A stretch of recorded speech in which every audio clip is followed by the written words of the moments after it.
తర్వాత రాశి సింహరాశి. 2025 సంవత్సరం జనవరి 1వ తారీఖు నుంచి 31వ తారీఖు వరకు సింహరాశి వారి యొక్క రాశి ఫలితాలు ఏ విధంగా ఉన్నాయో గురువు గారి మాటల ద్వారా తెలుసుకుందాం. 5వ రాశి సింహరాశి. ఈ సింహరాశి 2025 జనవరి నెల సింహరాశి ఫలితాలు. జనవరి నెల 1వ తారీఖు నుంచి 30వ తారీఖు వరకు సింహరాశి ఫలితాలు చెప్పుకుందాం. ఈ సింహరాశికి రవి అధిపతి.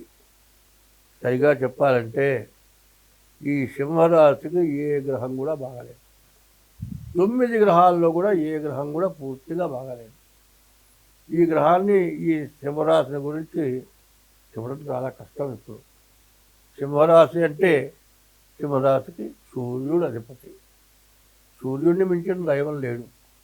తర్వాత సింహం అండి, అమ్మవారి వాహనం సింహం. అయితే సింహం చూస్తే భయపడతాము. సింహం స్వభావం అనవసరంగా వేటాడదు. చచ్చిపోతానన్నప్పుడే వేటాడుతుంది. అటువంటి సింహం స్వభావం చాలా మంచిది.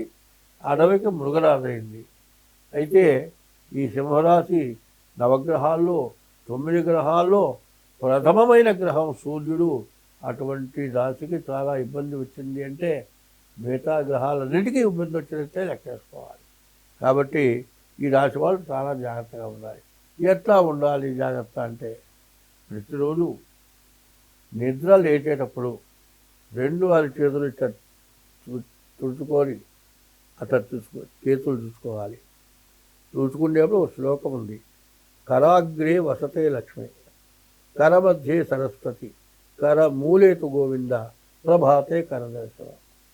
కరాగ్రే చివర భాగంలో లక్ష్మి, కర మధ్యలో, చేతి మధ్యలో సరస్వతి, చేతి మొదట్లో పార్వతి. మరి ముగ్గురు దేవతలని అర్చితులను చూసుకోవాలి. తర్వాత కాలు కింద పెట్టేప్పుడు చేత్తో భూమిని తాకి ఎట్లా చెప్పాలి, భూమిని తాకినప్పుడు ఓ తల్లి భూదేవత, నా పాపమైన పాదాన్ని నీ మీద పెడుతూ ఉన్నాను కాబట్టి నా పాపం క్షమించమని కళ్ళగద్దుకొని అప్పుడు కాలు కింద పెట్టాలి. ఇప్పుడు ఈ నెలలో పూర్తిగా ప్రవర్తన చాలా మంచిది. మరి సముద్ర వసనే దేవి పర్వతస్థల మండలే విష్ణుపత్ని నమస్తుభ్యం పాదస్పర్శం క్షమస్వమే అని ఈ శ్లోకం చదువుకొని కళ్ళగద్దుకొని భూమి మీద కాలు పెట్టి దిగాలి. అది అయిన తర్వాత బ్రాహ్మణులైతే తెల్లవారుజామున లేచి స్నానం చేసి ముందు దేవుని దగ్గర దీపారాధన చేసి సూర్య నమస్కారం చేయాలి. మిగతా సూర్యుడు ఎవరైనా సరే పాతిమొహం కడుక్కోనైనా సరే సూర్యుడికి నమస్కారం చేస్తే బ్రాహ్మణుడు సంధ్యావందనం చేసి సూర్య నమస్కారం చేసినంత ఫలితం మిగతా వాళ్ళు. ఎందుకంటే శూద్రులు, ఎందుకంటే వాళ్ళు రైతు, వ్యవసాయం చేసి అందరికీ అన్నం పెట్టాల్సిన వాళ్ళు కాబట్టి వాళ్ళకి ఆ పరిహారం ఇచ్చారు. కాబట్టి ఆ సూర్యుడికి పొద్దున్నే ఉదయం బ్రహ్మస్వరూపం, పొద్దుపూట సూర్యుడు బ్రహ్మతో సమానం, మధ్యాహ్నంతో మహేశ్వరం, మధ్యాహ్నం పూట పరమేశ్వరుడు, సాయంకాలం స్వయం విష్ణువు, సాయంత్రం పూట శ్రీ మహావిష్ణువుతో సమానం.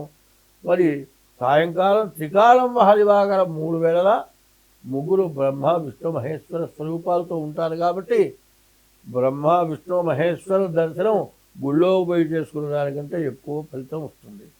తర్వాత ఈ రాశి వాళ్ళు తన ఇష్టదైవాన్ని ఎప్పుడూ స్మరించాలి. అదే కాదండి, ప్రతిరోజు శివాలయానికి వెళ్ళి నవగ్రహాలకు ప్రదక్షిణం చేయాలి. అది కాకుండా మారేడు వేళాలతో ఈశ్వరుని పూజించాలి. ఇది కాకుండా శక్తి ఉంటే ఈ నెల ఈ మార్గశిర మాసం, పుష్యమాసం 2 నెలలు కూడా విష్ణుమూర్తికి ప్రీతి రోజు. విష్ణుమూర్తికి ఎవరైతే కలవకోలతో పూజించుకుంటారో వాళ్ళకి ఎంతో సత్ఫలితం వస్తుంది. అదే కాదండి, ఈ పుష్యమాసం మరి మూగ జీవరాశుల పండుగ, పితృదేవతల పండుగ. పల్లెటూళ్ళల్లో ఎద్దుల కొమ్ములకు రంగులు వేస్తారు, వాళ్ళకి విచిత్ర ధారణ చేస్తారు, ముగ్గులు అనేక రకాల ముగ్గులు వేస్తారు, చివరి రోజు రథం వేస్తారు. మరి ఇవన్నీ చేయటమే కాక పితృదేవతలకు తర్పణ చేస్తారు.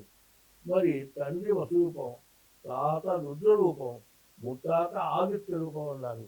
ఈ రోజుల్లో తెల్లవారుజామున సూర్యోదయానికి ముందుగా లేచి మరి విష్ణుమూర్తిని ఎవరైతే స్మరిస్తారో శ్రీ మహావిష్ణువుని స్మరించిన వారికి సకల పాపాలు కూడా నివారణ అవుతాయిట.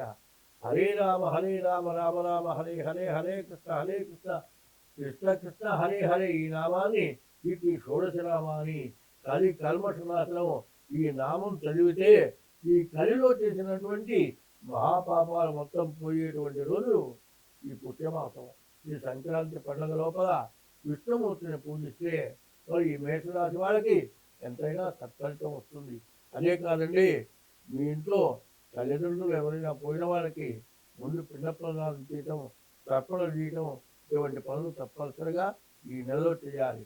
ఇది కాక ఈ సింహరాశి వాళ్ళు ఏం చేయాలంటే మీ డేట్ ఆఫ్ బర్త్ ద్వారా మీ జాతకాన్ని చూపించుకోవడం చాలా అవసరం. దానికి తగిన ఏదైనా ఉంటే నివారణ చేసుకోవడం చాలా అవసరం. స్వస్తి. ధన్యవాదాలు గురుగారు.